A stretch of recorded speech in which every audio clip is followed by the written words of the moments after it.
Welcome back. Monday is National Cheeseburger Day. This morning, Chef Joseph Stasich, culinary director for Adair Concepts, is here to show us how to make the perfect cheeseburger at home. Hi. Absolutely. How you doing? Good, thanks. The smell of cheeseburgers are so great at 9 in the morning. Absolutely. Anytime. I just love anytime. it. Anytime, right? Okay, so walk us through how to make the perfect cheeseburger at home. Well, you can do it two ways. You can use the grill, or you could actually sear it off in a pan, and that's what we're doing here today. I like the searing technique for burgers because it really creates a nice crust on the surface of the meat that kind of locks in some of the juices. And really, when you're cooking a burger, a lot of time people will start fiddling around with it and moving it all around the grill or on the cooking surface, and you don't want to do that. You just want to let it hang out. Leave it alone. Leave it alone. If you want to get some nice grill marks on there, you can kind of move it a little bit. But the idea is that you're sealing in those juices.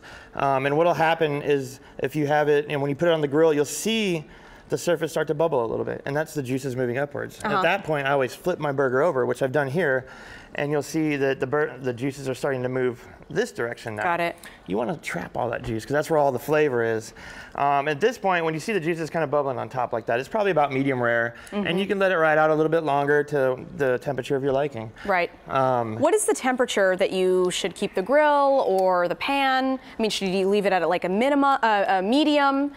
I would start off on a higher heat, like maybe like medium high, and then once you get that sear kind of lowered a little bit, that way, especially if you're going to want to do your burger more well done, you want to kind of control the temperature. So like if I was working on a grill, I'd start off in the hot area, then kind of gradually move it to you know, a less hot area. Got it, got it. Now in terms of the ground beef, how do you season it? Because I know there's a ton of ways to season it, and I've also heard, I don't know if this is true, that the more you mess with the ground beef and, you know, it's not good to do that.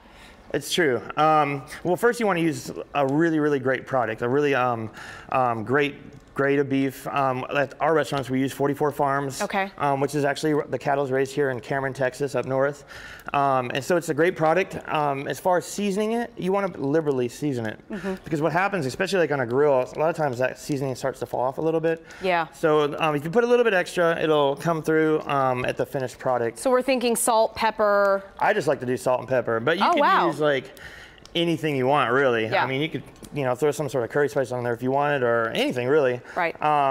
So then you cook it. And what's next? So, you know, at this point you can put anything you like on a burger. I'm more of a purist. I usually just go lettuce, tomato, pickles, onions. There you go. Yeah, that's the way to do it. And then, you know, I'll throw some bacon on there. Why not? You don't really need to. Oh my gosh.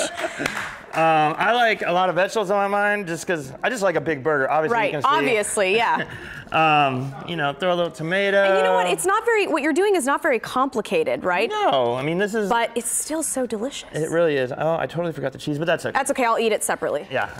Cheese on the side, all right? Wow, very good. And then that's a huge burger, right? It's like that is perfect. Structurally sound, but that's okay. That's okay. Yeah. I'm sure Sophia and Cambrell will fight over it later. There you go.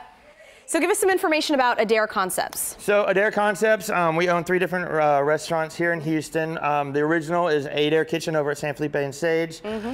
We just opened last October Eloise Nichols at Edlow and Westheimer, right near the River Oaks Shopping District. Right. And also we opened a small little juice and coffee shop called Babitas. Oh, very good. Yeah, I love it. Well, Joseph, thanks so much for coming by and telling us what to do. Absolutely. The right way. I hope everyone nails it out there. Yeah, I hope so too. And if you missed this segment, well, you can find all this info and check out a replay of the segment online on our website, click2houston.com after the show. It'll be posted under the video tab on the homepage. We'll be right back.